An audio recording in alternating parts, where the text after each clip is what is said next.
Je m'appelle Sina Trinkwalder, j'ai 38 ans et j'ai connu la réussite en tant que propriétaire d'une agence de pub. Un jour, j'ai décidé que je voulais être utile. Le succès ne me suffisait plus. J'ai donc tout plaqué et je possède aujourd'hui une société qui emploie d'anciens chômeurs dont plus personne ne voulait sur le marché du travail.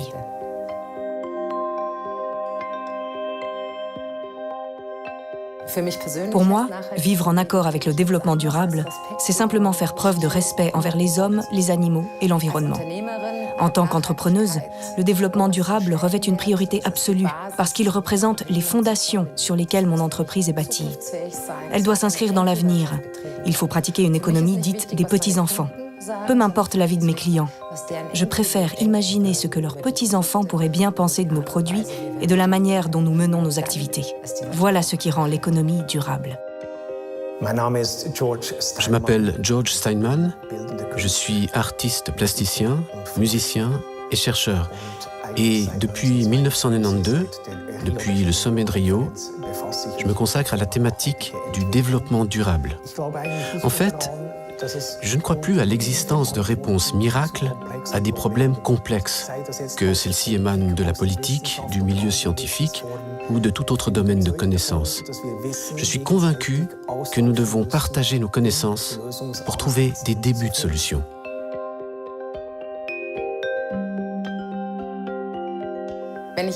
Pour être honnête, je ne peux plus entendre le terme de durabilité, parce que de nos jours, il est dans toutes les bouches. On l'utilise à toutes les sauces, pour des visuels publicitaires et des annonces, alors que ce n'est souvent rien que du vent, à la fois du point de vue écologique et social. Je trouve vraiment plus important que nous nous concentrions sur le respect, parce que c'est ça qui nous fera enfin agir durablement. L'utilisation de ce terme a une tendance inflationniste. Il faut tenter de retrouver l'essence même du mot, qui, utilisé tout seul, me semble un peu flou. Je préfère ainsi la formule « développement durable », traduit de l'anglais « sustainable development », qui me semble plus précise. Elle décrit parfaitement cette responsabilité énorme qui est la nôtre envers les générations futures. C'est-à-dire qu'il faut se demander une chose, aujourd'hui, quelle contribution pouvons-nous apporter à l'avenir ?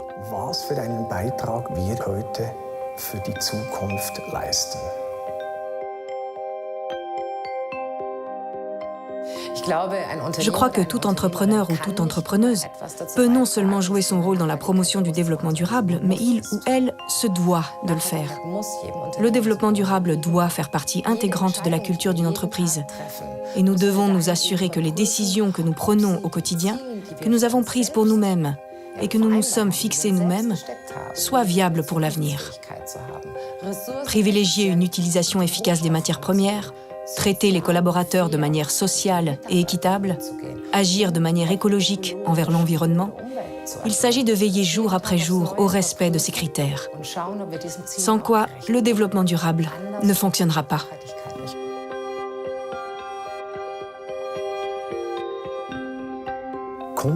L'art et les artistes ont certainement un rôle majeur à jouer dans le développement durable, par leur goût de l'innovation, leur vision, leur esprit de synthèse, de créativité, et bien entendu peut-être aussi par leur courage.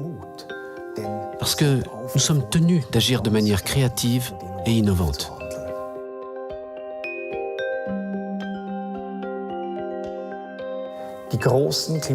À vrai dire, les grands bouleversements climatiques ne peuvent plus souffrir de nouveaux délais. Même chose pour l'eau, l'exploitation irresponsable des ressources, mais également pour des questions qui touchent à toute l'économie agricole et à celle de savoir ce que signifie la croissance avec les évolutions considérables qui y sont liées. Il est urgent d'agir. Nous ne pouvons plus reporter ça aux générations suivantes. Je crois que le développement durable ne peut fonctionner que si nous le mettons en place dans le monde entier.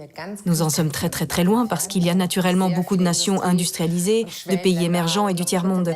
Mais cela ne nous libère pas pour autant de l'engagement qui nous lie au développement durable, surtout ceux qui se sont déjà servis sans retenue. Il est de notre devoir d'ouvrir la marche, parce que si personne ne fait le premier pas, personne ne suivra.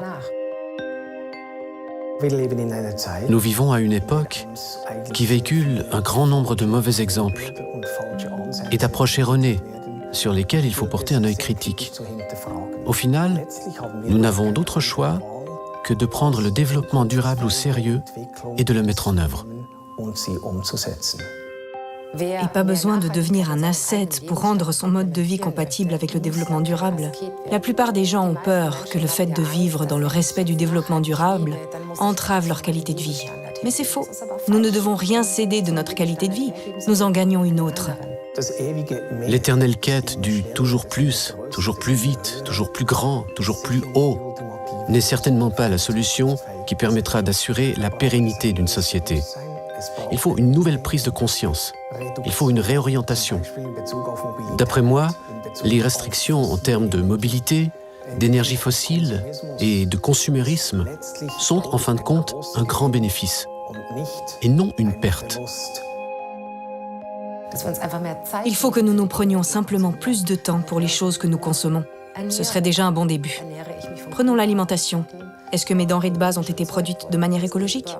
Même chose pour les articles de consommation comme les vêtements, l'électronique. Et je crois que si nous réfléchissons juste un peu, si on exerce un peu de retenue sans pour autant devenir ascétique, alors on agit très vite en faveur du développement durable.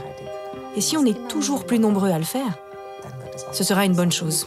On tire le frein à main pour que nos petits-enfants puissent négocier le virage de l'avenir. Je crois que le développement durable sera sûrement la mission la plus cruciale du XXIe siècle. Nous devons revoir fondamentalement notre manière de penser et d'agir. Il y a des qualités que nous devons de nouveau ancrer dans les consciences, qui nous font retrouver notre paix intérieure, une nouvelle approche de l'écologie et finalement une nouvelle compréhension de nous-mêmes, et cela dans notre propre intérêt.